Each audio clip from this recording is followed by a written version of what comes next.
My coworker framed me for $5,000 theft, got me fired, and thought she'd won. 7 years later, I watched her walk into an interview where I was the boss, and let's just say, karma clocked in on time. Hey Reddit, so this one's been sitting in the back of my mind for years, and I figured it's finally time to share it. Let's just say I used to work with someone who made my life hell, got me fired for something I didn't do, and thought she'd gotten away with it. She didn't. What happened next is probably the longest, coldest revenge I've ever been part of. You know those jobs that somehow feel less like work and more like a weird extended family reunion? That was my first job at a business company, let's call it Company A. 10 of us total, stuffed into a small building that somehow ran smoother than half the big-name companies in the city. We worked long hours, sometimes too long, but it never felt unbearable because everyone pulled their weight. Our boss, Mike, was one of those rare people who made you forget he owned the place. He'd roll up his sleeves, grab a coffee, and work next to you if things got hectic. No corporate nonsense, no empty speeches, just real leadership. You didn't see that kind of thing anymore. I still remember the rent story. I was in my mid-20s, and rent had just gone up. I was short by $200, trying to figure out how to stretch canned soup into 3 meals. Mike must have noticed something was off because he called me into his office one day, pretending it was about an invoice. Instead, he slid an envelope across the desk and said, "You've earned it, kid. Don't worry about it." No lecture, no guilt trip. Just quiet help. I didn't even ask how he knew. That's just the kind of guy he was. The longer I stayed, the more I started to feel like this was it. This was my place. But at some point, comfort turns into a cage. As good as things were, I kept hitting the same wall. I'd see management positions open up, but without a degree, I wasn't even considered. Mike wasn't the type to play favorites. He followed the books. I respected that, but it stung. I wanted more out of life than clocking in and out forever. One night after work, I stayed late organizing invoices. Mike was in his office doing whatever bosses do when they don't want to go home yet. When I was done, I knocked on his door. "Got a minute?" He looked up, smiled like he always did. "What's up, kid?" I told him everything. How I appreciated the job, how much the company meant to me, but that I felt stuck. I said I wanted to go to university, get a degree in business administration, try to make something more out of myself. There was a long pause where I half expected him to talk me out of it. Instead, he leaned back, crossed his arms, and said, "You know, I was wondering when you'd say that." I laughed, confused. "You were?" "Yeah," he said. "You're smart. You've got a sharp brain and a mouth that never stops moving. If you don't use that somewhere bigger, you'll get bored here. Go get your degree. This place isn't going anywhere." I stood there, not sure what to say. I'd worked there so long that quitting almost felt like betrayal. "I just don't want to leave you hanging," I said. He waved his hand. "We'll manage. You go do what you need to do. When you finish that degree, come back if you want. There'll always be a spot for you here." That was Mike. No guilt trip, no drama, just support. Most bosses barely remember your name. He remembered your dreams. On my last day, Mike shook my hand and said, "You'll figure it out. You always do." I told myself it was the right move. Education, experience, new opportunities. You know, all that motivational poster stuff. But here's the thing about life. It doesn't care how nice your boss was or how well you planned. It has a funny way of flipping the table just when you think you're ready for the next step.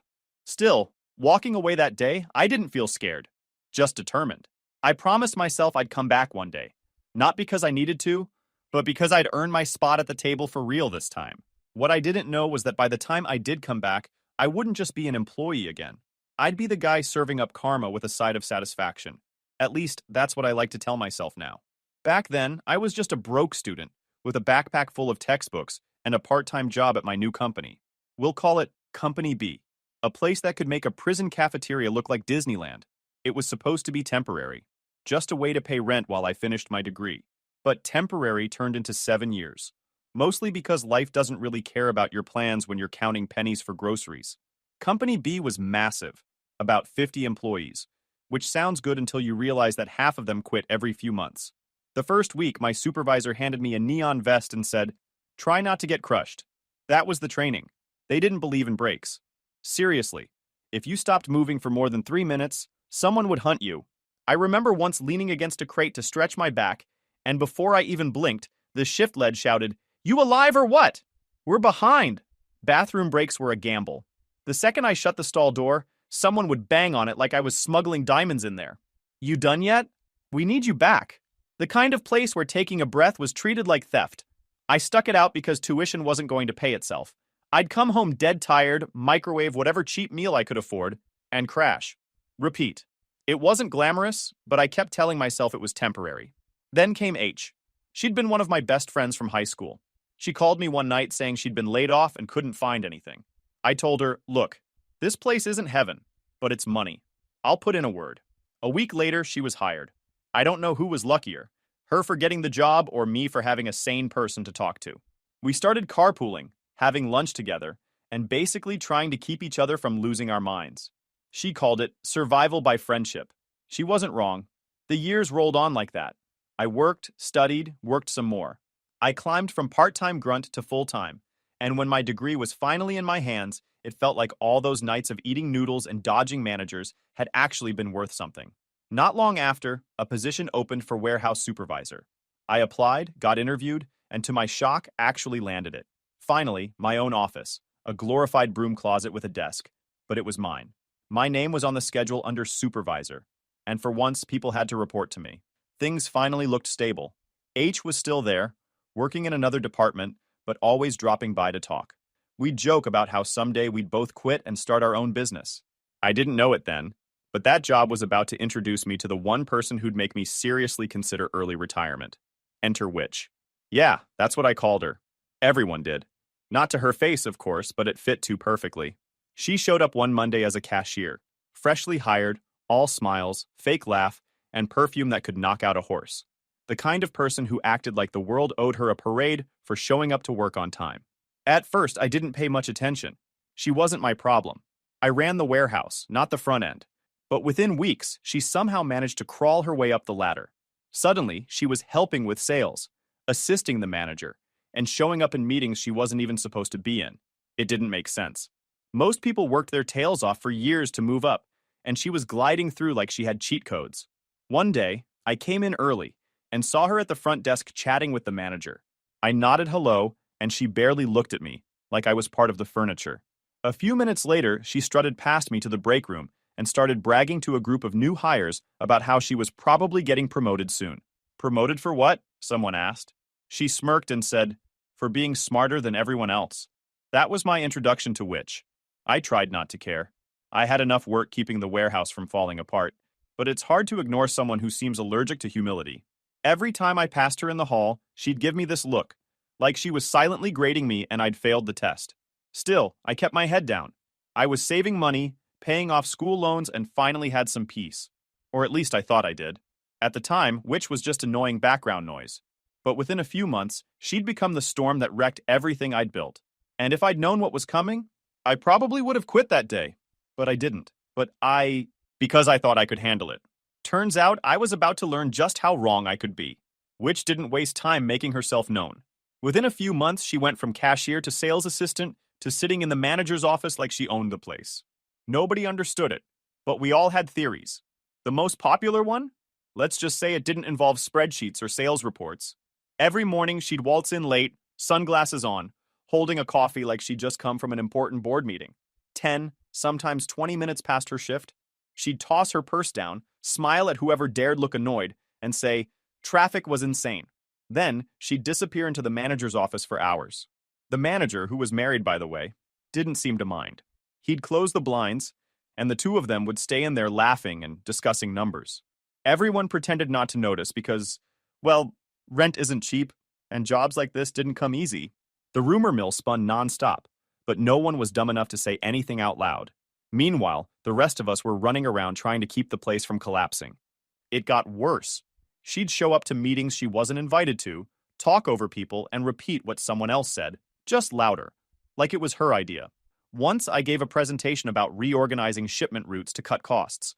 She interrupted halfway through, repeated my exact suggestion, and the manager said, "That's a great idea, Witch." I just sat there thinking, you've got to be effing kidding me. One day we had a huge truck delivery, short-staffed and already behind schedule. I asked her if she could send a few people from sales to help unload, just for an hour. She crossed her arms, looked me up and down, and said, "That's not really my job. My department has more important things to handle." "Yeah," I said. "Like sitting in the manager's office?" She gasped like I'd insulted the queen. "Excuse me?" I said, "I'll handle it," I replied quickly, before I said something that'd get me fired. That day, I unloaded the truck with just 2 guys. By the time we finished, my shirt looked like I'd gone swimming in it. Witch strutted past, heels clicking, holding her phone up to her ear like she was making $1 million deal. She didn't even look at us. It wasn't just me she treated like that. She'd pick random coworkers to blame for mistakes that weren't theirs, then smile in their faces the next day like nothing happened. HR practically had her name engraved on their door, but somehow every complaint vanished into thin air. One morning, I came in 5 minutes late. 5. I clocked in and got pulled aside by payroll later that week. "You were late Monday," they said. "We're deducting an hour." An hour. For 5 minutes. Meanwhile, Witch showed up almost every day after me, and not a single thing ever appeared on her timesheet. I didn't even bother arguing. I just said, "Guess I should start wearing perfume and walking slower." They didn't laugh. By that point, my team started joking that Witch was the real manager. She had the attitude, the access, and the favoritism to prove it. But the joke stopped being funny when it started costing me. A couple of my warehouse guys came to me one day looking nervous. "Hey man," one of them said quietly, "you might want to watch your back." Witch was in the break room talking about how the warehouse keeps screwing up deliveries. I frowned. "We haven't had a late delivery in months." "Yeah, but she told the manager it's because you don't check the orders right." I felt my blood boil. Of course she did. That same week, she started dropping into my department, nitpicking random things she didn't understand. "Why are these boxes stacked like this?" she'd say, pointing at a perfectly organized pile. "You should be following my system." "What system?" I'd ask. "The one I'm working on," she'd say, and walk off. The woman was like a mosquito that wore heels and perfume. Impossible to ignore and impossible to squash. It wasn't long before the tension between us became public. She'd glare at me during meetings, interrupt my reports, and roll her eyes whenever I spoke. I didn't let her intimidate me. If anything, I leaned into it. I'd start presentations with, "All right, Witch, you ready to take notes?" The look she gave me could have melted steel. Everyone noticed. The warehouse guys were on my side. Most of the sales team couldn't stand her. But none of that mattered. She had the manager wrapped around her finger, and that made her untouchable. I didn't know when or how, but she was planning something. You could see it in the way she smirked when she walked past my office. And deep down, I knew she'd strike eventually. I just didn't expect her to aim straight for my career. It happened on a Tuesday. I remember because Tuesdays were usually chaos. New shipments, rush orders, everyone moving like the world was ending. That morning, a delivery came in marked URGENT, handle with care. Inside was an antique collector's set worth over $5,000. The kind of thing you'd be scared to even breathe near. I'd set up a system years ago for handling expensive items. Double verification, paperwork, and immediate lockup. No exceptions. The final step was always a handoff to the designated safe custodian, who had to sign and timestamp receipt before it left my responsibility. In this case, that custodian was Witch. I checked the set myself, logged it, had 2 coworkers verify the contents, and walked it straight to her desk with the paperwork in hand. She was on her phone, laughing about something that definitely wasn't work-related. "Hey," I said calmly, "we've got the antique set in. I just need your signature and for you to lock it up when you get a minute." She barely looked up. "Just leave it there." I hesitated. "It's worth over $5,000. I'd feel better if it went straight in now in front of me." That got her attention. She dropped her phone, gave me this sharp, irritated look, and snapped, "Don't tell me how to do my job. I know how to handle inventory." I bit my tongue. She finally scribbled her signature on the log, half-hearted, but enough to prove the transfer, and waved me off. I set the box on her desk and said, "All right, it's all logged and verified. Please make sure it's locked up." She gave me that fake smile, the one that always made my skin crawl. "I'll handle it." I left, annoyed but relieved to be done with it. I figured it was just another day of dealing with her attitude. I had no idea I'd just handed her the bullet she'd used to shoot my job down. The next morning, I walked in and something felt off. The manager's door was open, HR was already there, and Witch was sitting across from them, pretending to look distressed. She had that perfect mix of fake sadness and victim face. My stomach sank. "Can you step in for a moment?" the manager said. His tone was cold. Too cold. I sat down, already feeling the tension. "What's going on?"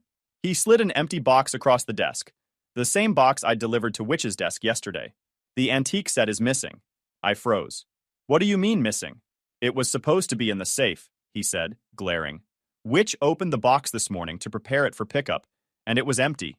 I blinked, confused. "No, that's impossible." I checked it myself, sealed it, and handed it directly to her. Which sniffled dramatically. He's lying. When he brought it to me, the box was already light. I even asked him if everything was inside, and he said it was fine. I turned to her. That's not what happened, and you know it. She shook her head, pretending to look hurt. I'm sorry, but I'm not going to take the blame for something I didn't do. The HR rep cleared her throat. Do we have camera footage? The manager sighed. The system's been down for a few days. It's under maintenance. Of course it was. So there I was. No proof, no video, just my word against hers. I explained every step I took, every document signed, even offered to show timestamps. The manager didn't care. He leaned back in his chair and said, I knew you'd be trouble one day. You always think you're smarter than everyone else. That hit me like a punch. Trouble? I've been running this warehouse for years. Half your sales depend on what I do down there. He stood up. And yet, somehow a $5,000 set went missing right after it left your hands. Do you expect me to believe that's a coincidence? Witch piped up softly. Maybe he just made a mistake. All people do. Her tone was syrupy sweet, fake concern dripping from every word. I swear if HR hadn't been sitting there, I might have laughed. She was enjoying this. Every second of it. Gosh, I wanted to punch her so bad. After a painfully long discussion, they asked us both to step out while they talked. I waited in the hallway, pacing, my heart pounding. 15 minutes later, the door opened. Can you come in? The manager said. I walked in, hoping for logic, maybe even fairness. Instead, he handed me a termination letter. You're responsible for the item at the time of its disappearance. We have to let you go. I stared at the paper like it was written in another language. You're firing me? Based on nothing? He didn't even look up. You're lucky we're not pressing charges. I felt like someone pulled the ground out from under me. Just like that, 7 years of work. Gone. I gathered my stuff in silence, every eye in the warehouse on me. He ran up asking what happened. I just shook my head. They said I lost it. Which won? Her jaw tightened. She didn't win. Not yet. I forced a small smile, but inside, I was wrecked. I walked out with a cardboard box under my arm, past the same doors I'd walked through 1,000 times. Only this time, they shut behind me like a cell door. I sat in my car for a long time, just staring at the building. All I could think was how fast everything flipped. One day, I was running a department. The next, I was branded a thief. And which? She stood by the window of the office, smiling down at me. I don't know if she meant for me to see her, but I did. And that smug grin. That was her gotcha moment. If I'd had any doubts before, they were gone now. She'd done it on purpose. And she thought she'd gotten away with it. But here's the thing about people like her. They always forget one thing. Even the best lies eventually come back around. At least, that's what I kept telling myself while I watched job after job slip through my fingers. After getting fired, I spent weeks applying everywhere. Warehouses, logistics, even a couple of office admin jobs I was overqualified for. At first, interviews went great. People seemed interested, impressed even. Then came the background checks. Every single time, the same pattern. Silence, then a polite rejection email. It didn't take a genius to figure out why. Company B had basically labeled me a thief. Nobody wanted to hire the guy who lost a $5,000 item. My name might as well have been stamped with do not trust. I tried not to get bitter, but it's hard when you know the real criminal is still out there smiling behind her desk, probably bragging about her promotion. Bills were stacking up. My savings were thinning. One night, while scrolling job listings that all started to blur together, I saw a posting that made me stop cold. Company A, hiring manager position. It felt like the world paused for a second. My old home. My first real job. The place that taught me how to do things right. But my stomach twisted when I thought about calling. What if they'd heard the rumors too? What if my name was already tainted beyond repair? Still, I had nothing left to lose. So I picked up the phone. When Mike, my old boss, answered, his voice sounded exactly the same. Warm, calm, like nothing had changed. Hey kid! Been a long time. What's going on? I didn't sugarcoat it. I told him everything. From getting hired at Company B, to Witch's setup, to walking out with my box of things while she watched. I half expected him to be disappointed. Instead, he just sighed and said, I believe you. That hit me harder than I expected. He continued, You know, Company B's got a bad rep around here. Nothing official, but there have been some questionable stories floating around. Never had proof, but smoke usually means fire. So it's not just me? I asked. He laughed softly. Kid, I've been in this business 30 years. I've seen plenty of companies like that. Don't worry. Karma's got a long memory. It'll catch up to them. Then he paused and said, "Actually, your timing's perfect. Our manager's retiring next month. You want the spot?" I thought he was joking. "You're serious?" "Dead serious. You've earned it. Come home." For the first time in months, I felt my chest loosen. "Yeah," I said. "I'd love to." "Good," he said. "And don't worry about what happened over there. We know who you are." When I hung up, I sat there for a minute just staring at the phone. It didn't erase what happened, but for once, the world didn't feel like it was against me. The first week back at Company A felt like walking into sunlight after living underground. I didn't realize how much I'd missed it until I was there again. No shouting, no backstabbing, no fake smiles.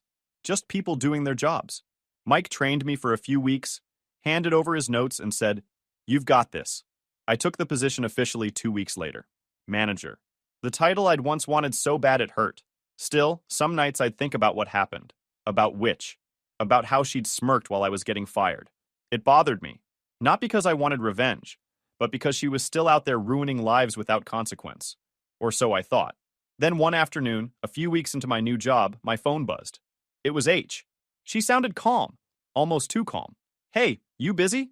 "Kinda, but what's up?" I said, glancing at the pile of invoices on my desk. "I just wanted to say, don't worry about anything," she said. "Anything?" I asked. "That's a big category." She laughed. "You'll see soon enough." "Wait, what are you doing?" "Nothing illegal," she said, which coming from H could mean just about anything. "H," I said, suspicious. "Please tell me you're not about to set the building on fire." "No fire," she said. "Just trust me." I leaned back in my chair. "You sound like you're planning a heist." "Let's call it justice," she replied. "Anyway, gotta go. Talk soon." The call ended before I could press her for details. I sat there staring at my phone, confused but smiling. Whatever she was up to, it had that familiar tone. Quiet confidence mixed with mischief. H wasn't the type to act without purpose. I didn't know it then, but that call was the start of the storm, which had no idea was coming. While I was rebuilding my life, H was quietly pulling threads behind the scenes. And those threads? They were about to unravel everything Witch thought she'd gotten away with. I didn't know any of this at the time, of course. I was busy running things at Company A, trying to keep my head down and rebuild what Witch had taken from me. Then one evening, H called me again, voice calm but with that same mischievous spark she always had. "You remember how I said not to worry?" she asked. "Yeah," I said cautiously. "You planning to tell me what that meant yet?" "I will," she said. "But first, just promise me you won't freak out when you hear what I've done." "H," I said, leaning back in my chair. "You can't start a sentence like that unless you're about to confess to something insane." She laughed. "Relax. I didn't break any laws. I just played the long game. I didn't understand until she told me everything. Apparently, after I got fired, H stayed at Company B. She knew Witch had set me up. She'd been there long enough to recognize how Witch worked. But she also knew that going after her right away wouldn't do anything. Witch had the manager in her pocket, and half the office scared of her. So H did what I never could. She made Witch think she'd won. H started small. Compliments, small talk, pretending to admire her leadership. She'd walk by Witch's desk and say things like, "You're really good at handling the manager. I don't know how you do it." And Witch? She ate it up. That woman lived off attention like plants need sunlight. Every bit of fake flattery made her glow brighter and get sloppier. Within a few weeks, H was part of Witch's circle. They'd eat lunch together, gossip about coworkers, even text after work. Witch started treating her like a trusted friend. H said it made her stomach turn most days, but she kept it up. The act went on for weeks. Witch would brag about how important she was, how the manager couldn't make a decision without her. She'd talk about how she was going to restructure the sales department, even though nobody had asked her to. Then came the real setup. After nearly 5 months of fake friendship, H casually suggested they hang out outside of work. "You've been stressed," she said to Witch. "Why don't you come over? We'll have some drinks, unwind a bit." Witch agreed instantly, probably thinking she'd found another person to worship her. H told me later that when the night came, everything was perfect. Her husband set up a small hidden recorder on a shelf, just in case. State law allows a participant to record. I didn't expect her to say anything, H admitted. I just wanted backup if she tried to twist something. But Witch didn't need much prompting. After a few hours, she was in full brag mode. She'd always loved talking about herself, but that night, she went all in. According to H, Witch leaned back on the couch, laughing, and said, "You know, I still can't believe how stupid everyone was. I had that place wrapped around my finger." H played along. "You really did. Nobody could touch you." Exactly, Witch said, swirling her drink. Even when I stole that antique set, they blamed him. H said she almost dropped her glass. Wait, what? She asked, pretending to be shocked. Witch smirked. Please. That guy, Mr. Perfect, was getting too comfortable, always walking around like he ran the place. So I taught him a lesson. Cameras were down. Manager believed every word I said. I told him the box came to me empty, and boom, he was gone. He kept her tone light. Wow, you're bold. Bold, Witch laughed. Smart. I knew he'd get the blame, and it worked. I got promoted, got a raise, and the idiot's probably flipping burgers somewhere. H's husband told me later he had to bite his tongue not to react while recording. But Witch wasn't done. She leaned forward and whispered like she was sharing a secret. You want to know the best part? The manager? He wasn't just helping me out. Let's just say his wife didn't know how many late nights at work he had. H said she smiled politely, though inside she was screaming. You mean, you two? Witch grinned proudly. Oh yeah, that's how you get what you deserve. Men like him are easy to control if you make them feel important. He gave me everything I wanted. By that point, H didn't need to ask more. Witch had buried herself deep enough. The next morning, H and her husband drove straight to the police station.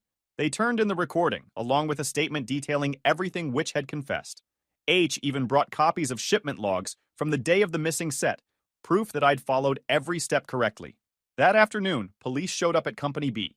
Witch tried to act calm, but witnesses said her face turned pale when they asked to search her house. And she actually agreed, probably thinking she could talk her way out of it. Bad move.